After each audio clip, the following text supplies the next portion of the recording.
A horizontal 10 Newton force is necessary to just hold a block against a stationary wall. ठीक है, आपको क्या बोला हुआ है कि एक ब्लॉक आपको दे रखा है, जैसा डायग्राम आपको दिखाई दे रहा है कि एक ब्लॉक आपको दे रखा है जिस पर 10 न्यूटन का एक हॉरिजॉन्टल फोर्स आप लगा रहे हो। ये 10 न्यूटन का आप हॉरिजॉन्टल फोर्स लगा रहे हो उस पर, ठीक है। और आपसे क्या बोला है, 10 न्यूटन का हॉरिजॉन्टल फोर्स लगा रहे हो वॉल के अगेंस्ट, आप उसको स्टेशनरी रख रहे हो। तो और दोनों के बीच में, किसके बीच में, ये जो ब्लॉक आपको दे रखा है, इस ब्लॉक और वॉल के बीच में कोफिशिएंट ऑफ फ्रिक्शन दे रखा है। तो आपसे पूछा ब्लॉक का वेट क्या होगा। चलिए हम सोचें जरा कि अगर हम मान लीजिए अगर हम ये फोर्स इस पर नहीं लगाते, ब्लॉक पर फोर्स नहीं लगाते, तो ब्लॉक क्या क्या होता।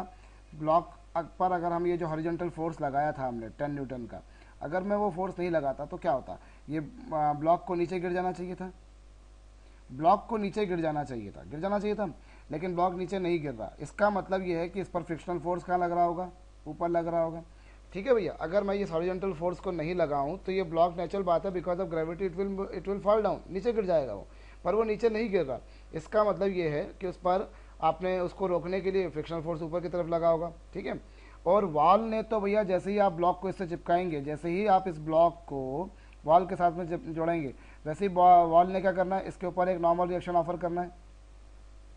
नॉर्मल रिएक्शन हमेशा क्या होता है, जो भी दो बॉडीज कांटेक्ट में होती हैं उनके सरफेस के परपेंडिकुलर रखता है। तो ये उनकी सरफेस ऑफ कांटेक्ट है, तो सरफेस ऑफ कांटेक्ट के परपेंडिकुलर इस तरह से फोर्स लगेगा, ठीक है। तो अब अगर हम इस ब्लॉक का एफबीडी बनाए तो एमजी तो कहाँ लगना है, नीचे लगना है। वॉल ने उस पर लेफ्टवर्ड नॉर्मल रिएक्शन लगाना है, और 10 न्यूटन का फोर्स आपने इधर लगाया है। आपने क्या करा, एमजी नीचे लगाया, नॉर्मल रिएक्शन इधर लगा, भाई आपने वॉल ने इस पर नॉर्मल रिएक्शन इधर की तरफ लगाना है, और 10 न्यूटन जो फोर्स लगाया वो इस तरफ लग रहा है।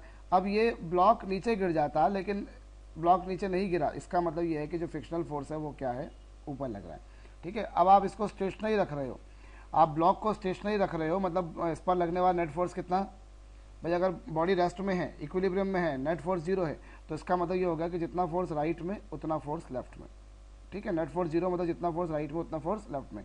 तो जो नॉर्मल रिएक्शन है उसकी वैल्यू कितनी आ गई, नॉर्मल रिएक्शन की वैल्यू आ गई सिंपली कितनी, 10 न्यूटन, ठीक है।